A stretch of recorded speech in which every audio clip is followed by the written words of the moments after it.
हो जाइए।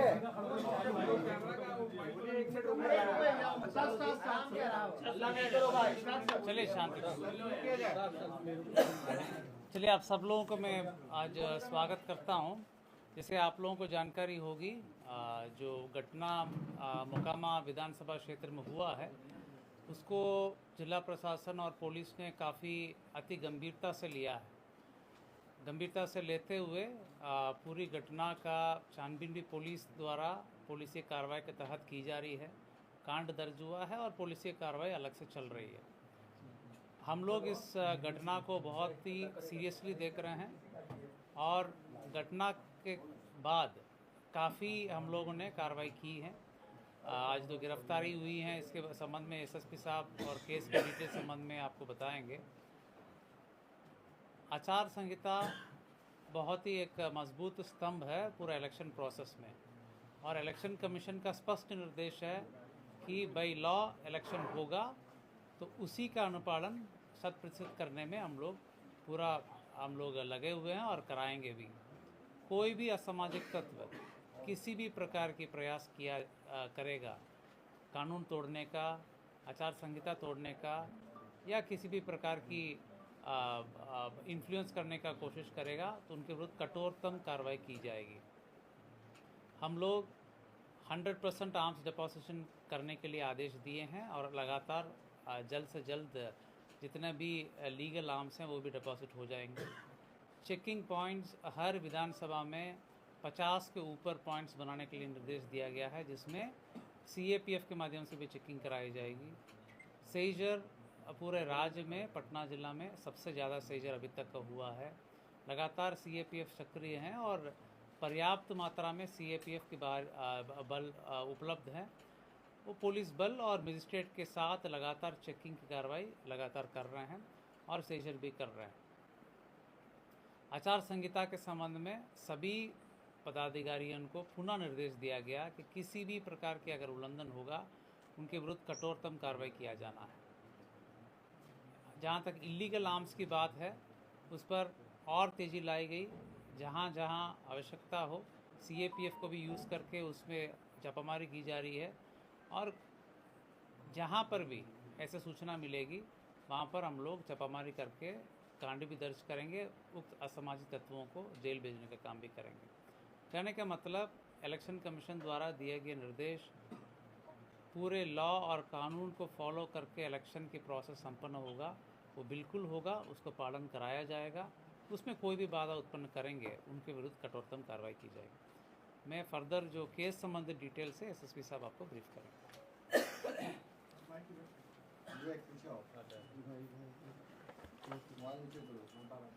आप लोग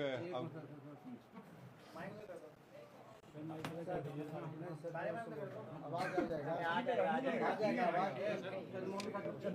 जी बोले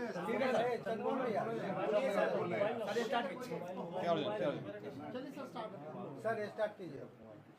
आप लोग अवगत हैं कि 30 तारीख को एक गंभीर घटना घटी थी और जो दुर्भाग्यपूर्ण था कि इस तरह घटना नहीं होनी चाहिए थी।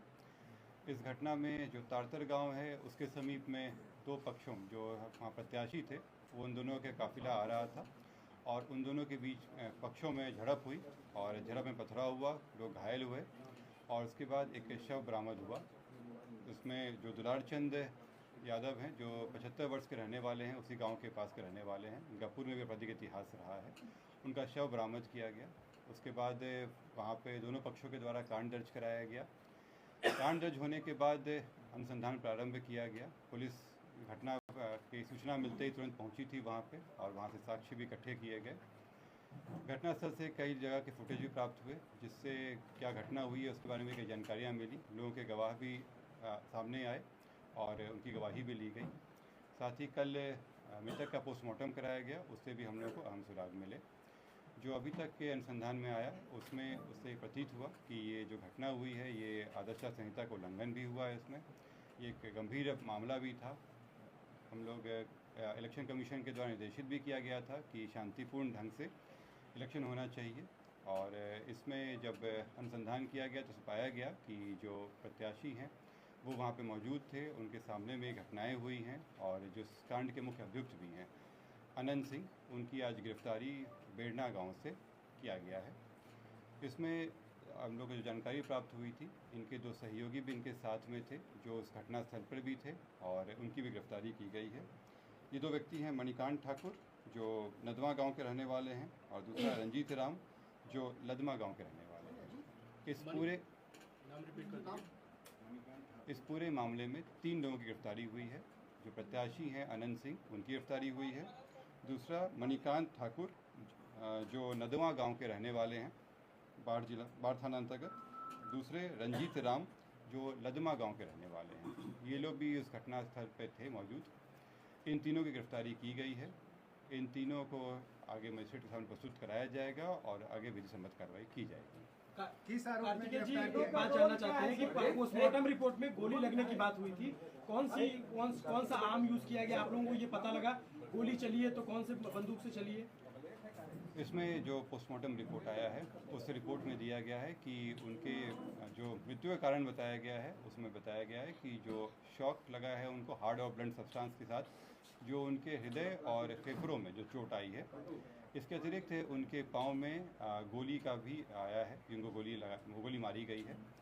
इस दोनों चीज़ों से स्पष्ट होता है कि ये हत्या का मामला है और चूँकि घटनास्थल पे कई लोग मौजूद थे, वहाँ के लोगों के बयान वगैरह से ये स्पष्ट हो रहा है, तो इस कारण इसमें गिरफ्तारी। गोली बरामद हुई? नहीं, इसमें गोली बरामद नहीं हुई है क्योंकि इसमें जो मृतक के पोस्टमार्टम में पता चला कि एंट्री वुंड भी था और एग्जिट वुंड भी था। दोनों तरफ से हमला हुआ है, दोनों तरफ से जो आरोप लगे हैं, दूसरे पक्ष में गिरफ्तारी हुई क्या? दूसरे पक्ष में कोई गिरफ्तारी हुई? दूसरे पक्ष में मैं आप लोगों की बातों, मैं आप सभी के प्रश्नों का उत्तर दूंगा। यहाँ पे एक एक करके हम लोग बात करेंगे। दूसरे पक्ष की गिरफ्तारी हुई? लोग कह रहे हैं कि सरेंडर किया है अनंत सिंह ने, ये स्पष्ट कर दीजिए कि सरेंडर है या गिरफ्तारी है? सर, सरेंडर है या गिरफ्तारी? मैं एक एक करके आप लोगों के प्रश्नों का उत्तर दे देता हूँ। इसमें पहला बात जो था कि 3 लोगों की गिरफ्तारी हुई है। इससे 3 लोगों की गिरफ्तारी हुई है। इसमें अन्य लोग भी हैं जिनके विरुद्ध रेड छापामारी चल रही है। कार्तिकेय जी, दूसरे पक्ष की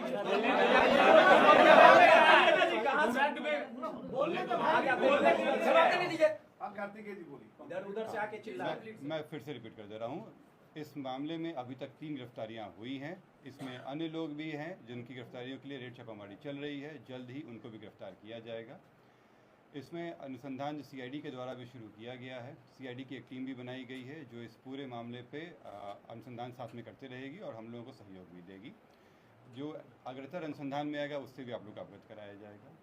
जो आप लोग द्वारा प्रश्न किया गया था कि दूसरे पक्ष पे क्या कार्रवाई हुई, तो आप लोगों को अवगत करा दें कि इसमें इस पूरे घटनाक्रम में कई चीज़ें हुई हैं। पहला कि जो आपस में जो दोनों पक्षों के बीच में मारपीट की घटना हुई थी, पत्थरबाजी हुई थी, उसका कारण दर्ज कराया गया है। पुलिस को जब जानकारी मिली थी कि इस तरह की चीज़ें हो रही हैं, उसका भी केस दर्ज कराया गया। इसके अतिरिक्त जो गाड़ियों का काफिला था उस आदर्श आचार संहिता का उल्लंघन था, उसका भी कारण दर्ज कराया गया है।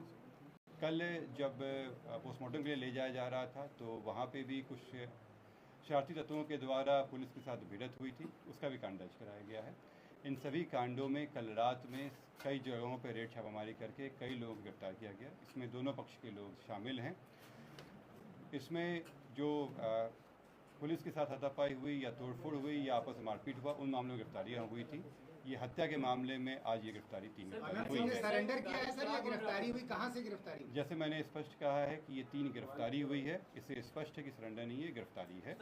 और ये बेड़ना गांव जो बाढ़ के अंतर्गत आता है, वहाँ से गिरफ्तारी की गई।